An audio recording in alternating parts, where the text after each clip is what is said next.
Today I was listening again to a seminar by John C. Maxwell, and he was sharing 8 habits by successful billionaires, and it was an amazing lesson. I will share 8 habits with you, what he shared with me, because I truly believe that everyone needs to understand what kind of habits you need to have to be able to achieve the success that you want.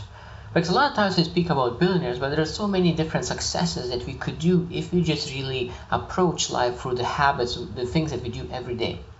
So first thing is invest in yourself. That is most times it's very easy to understand that you need to invest time in yourself, invest money in yourself.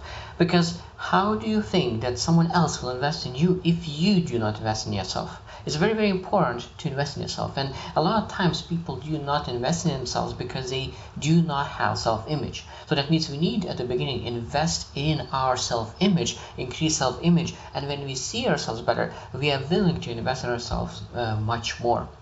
Second thing is you need to be curious about everything. That means that every meeting could bring an opportunity to learn something. You need to go to life and ask questions, because a lot of times if you do not ask questions, you start to assume things. And assumptions is a killer of curiosity. And if you start being not curious, that means that you will start dying, because when you are really curious, you start to live, being joyful, and curiosity is very, very important. I truly believe that curiosity is super, super important.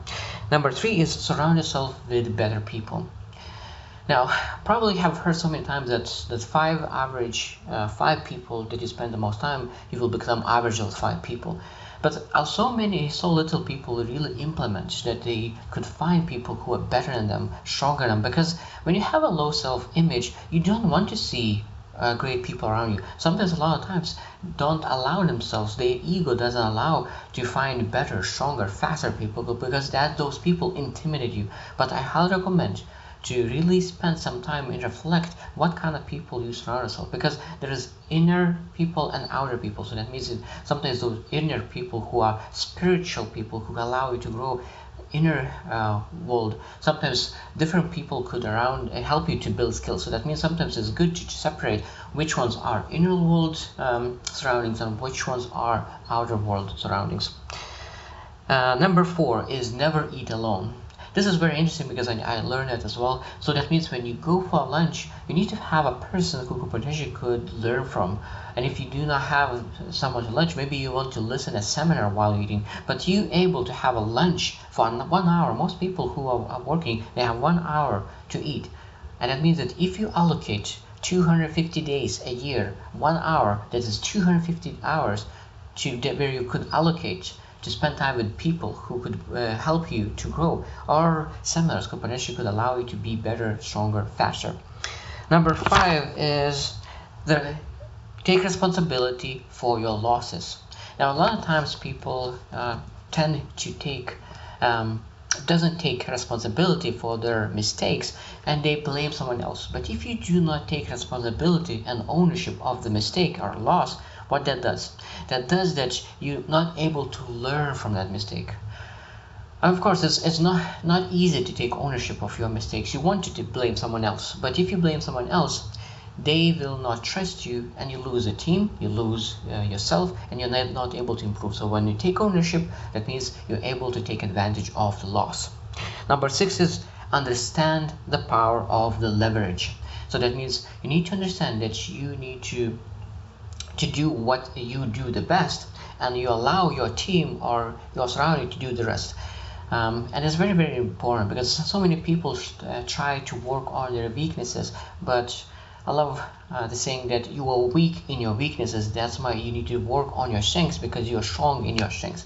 And allocating your time to work as much as possible on your strengths, that you could achieve as much as you can, and find volunteers who could help you to support your weaknesses.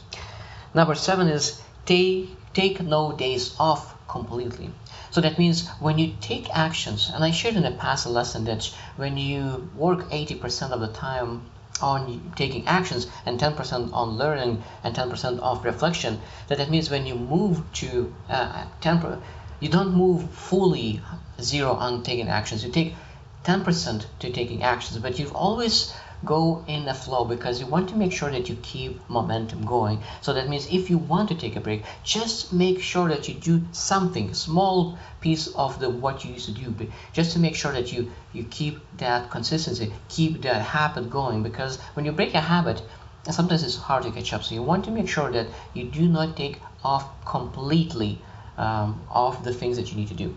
And number 8 is focus on experiences versus material possessions. And this is very important. So many people want to buy very expensive phone, some expensive laptop, expensive car, expensive house, or maybe not expensive house, and sometimes just buy a house.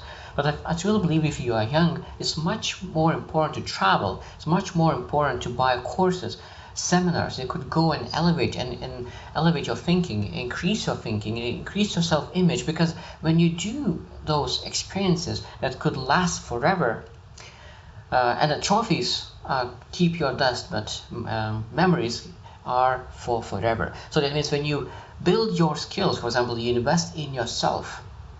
Again, so experiences. That means after a while you're able to make much more money because of those experiences, and you're able to buy those materials in the future much easier than you buy now the materials, and you do not have any money to invest in yourself, and you always keep your level stagnant. So I hope that you will choose to win, and see you tomorrow.